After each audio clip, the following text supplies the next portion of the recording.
Mes amis, nous portons pour nous à toute photo liste non nègres qui mettent ensemble, qui fait partie des oligarchies, mafia, pays d'Haïti et narco, trafiquants, dealers de drogue qui assassiné Jovenel Moïse et gagné là-dedans certains politiciens traditionnels. Ça c'est le Premier ministre Ariel Henry.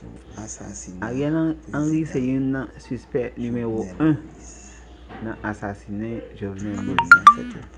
Nous connaissons comment ça s'est passé. Il a forcé monsieur avant le parti nommé Ariel Henry Premier ministre. Il a un complot, un montage pour assassiner Jovenel Moïse pour le remplacer par Ariel Henry. Ça c'est Badjo qui est à côté de Ariel Henry. Joseph Félix Badjo.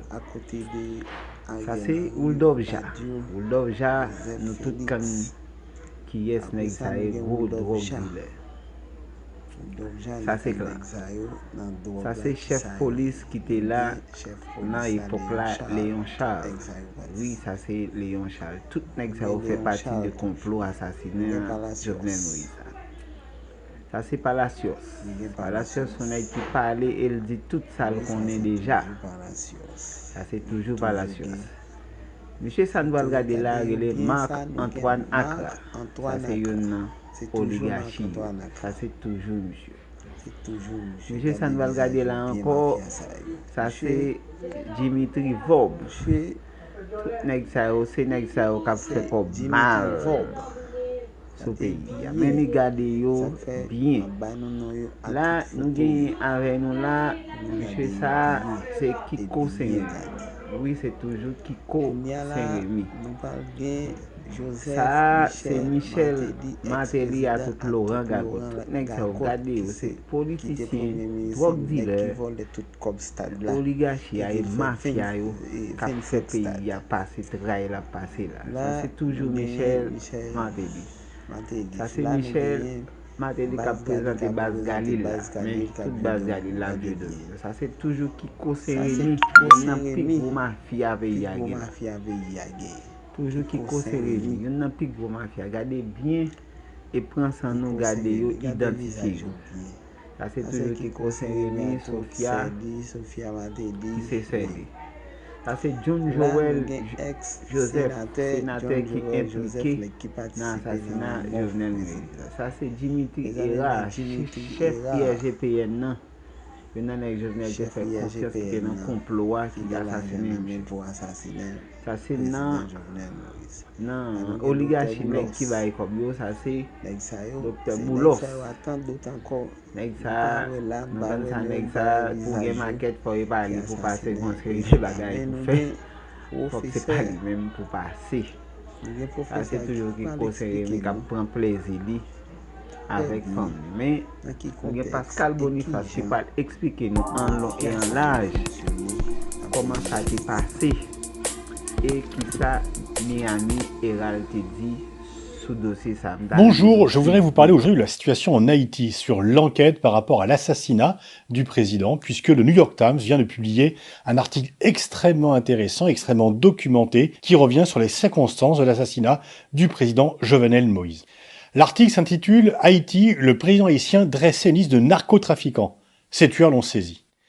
En effet, dans la nuit du 6 au 7 juillet 2021, on en rappelle, Jovenel Moïse, qui était le président de la République d'Haïti, a été assassiné dans sa résidence. C'est quand même assez rare que le président soit assassiné dans sa résidence. Les commanditaires de cet assassinat ont été officiellement inconnus, mais le New York Times vient de publier une très longue enquête, très documentée, qui revient sur les circonstances de la mort de l'ancien président haïtien. Le journal relate un réseau politico-mafieux dont le président Jovenel Moïse était issu, mais contre lequel il avait finalement décidé de s'élever. Des décisions qui seraient à l'origine de son assassinat, on dirait une série dans Netflix ou un véritable scénario hollywoodien.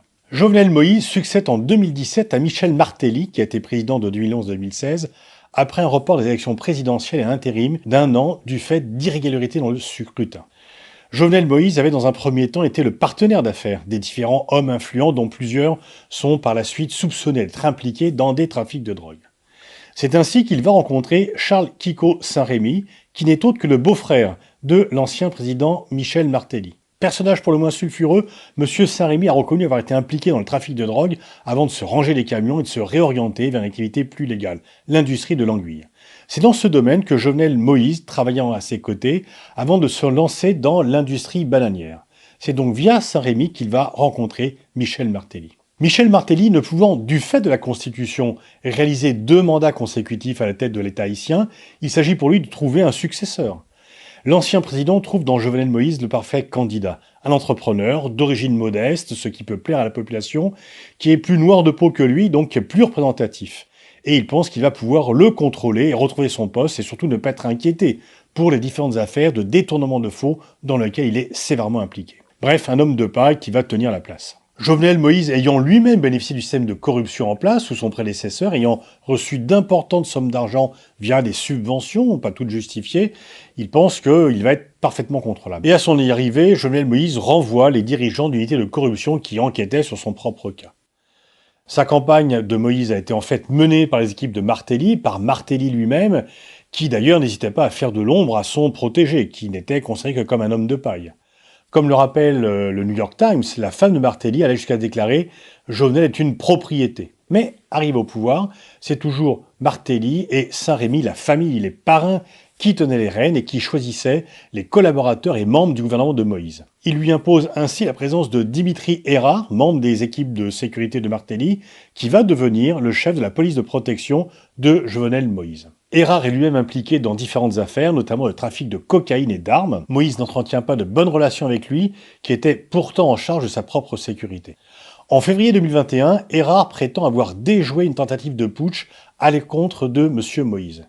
Le président dénonce l'oligarchie et les élites du pays, les désignant comme étant à l'origine de cette tentative de coup d'État. C'est alors qu'il va prendre de façon surprenante un virage anti-corruption et de lutte contre les trafics. Il fait compiler un dossier sur les différents réseaux qui agissent dans le pays, récolte des noms et prend des mesures importantes contre la nébuleuse du commerce d'anguilles, gérée par Saint-Rémy, qui servirait à blanchir l'argent des trafics.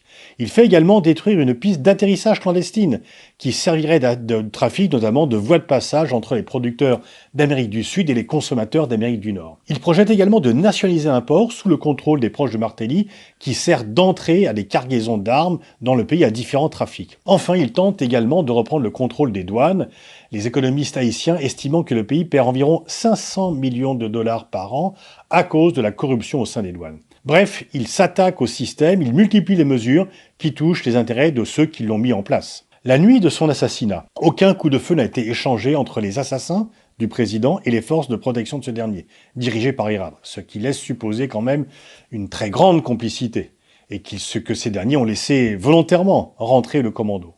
Lorsque le président a demandé de l'aide, personne n'est venu. Comme en témoigne la femme de Moïse qui a survécu à ses blessures, les assassins ont pris le temps, après avoir tiré, de mettre la main sur les documents qu'ils étaient visiblement venus chercher. Le fameux dossier, la fameuse liste des hommes politiques et entrepreneurs impliqués dans le trafic de drogue en Haïti et que le président Moïse Jovenel comptait remettre aux autorités américaines. Le 20 juillet, Ariel Henry, proche de Martelly, devient Premier ministre. Il avait été en contact avec l'un des hommes en charge du commando, Joseph Félix Badiou, quelques heures avant et après l'assassinat du président. De nouvelles élections auront lieu l'an prochain en Haïti. Martelly, qui vit à Miami, a déjà annoncé sa candidature et est le favori des sondages. Le système mafieux à la tête de l'État haïtien n'est donc pas prêt de disparaître si rien ne se passe d'ici là. On estime que les 2/3 de la population haïtienne sont touchés par le chômage, que la situation économique est dramatique, particulièrement depuis le tremblement de terre de 2010, qui a ravagé le pays et fait près de 230 000 morts, et détruit la plupart des infrastructures. Alors bien sûr, il y a l'héritage historique de Haïti, mais tout ceci n'explique pas tout.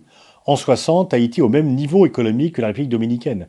Aujourd'hui, par habitant, la République dominicaine est 7 fois plus riche qu'Haïti. Haïti se classe au 159e rang sur 189 en termes de PIB par habitant, entre la Birmanie et le Bénin, et 169e également en termes d'indice de développement humain, entre l'Afghanistan et le Soudan. La République dominicaine se place 87e. L'indice de corruption de Transparency International classe Haïti au 170e rang sur 180 pays. Et donc tout ceci explique pourquoi les parrains qui étaient à la tête du pays ont assassiné le président qui s'était révolté contre ceux qui l'avaient mis en place. Donc cette population où il y a d'innombrables talents ne peut pas développer son énergie, ne veut pas développer ses talents, ne peut pas participer au développement du pays du fait de la mise en coupe réglée de gangsters et de mafieux qui sont à la tête de l'État. Tous les faits que je vous ai rapportés sont issus d'une formidable enquête parue dans le New York Times, très documentée, qui raconte comment effectivement Haïti vit sous la coupe réglée de trafiquants et que évidemment c'est bien sûr la population qui en est la principale victime.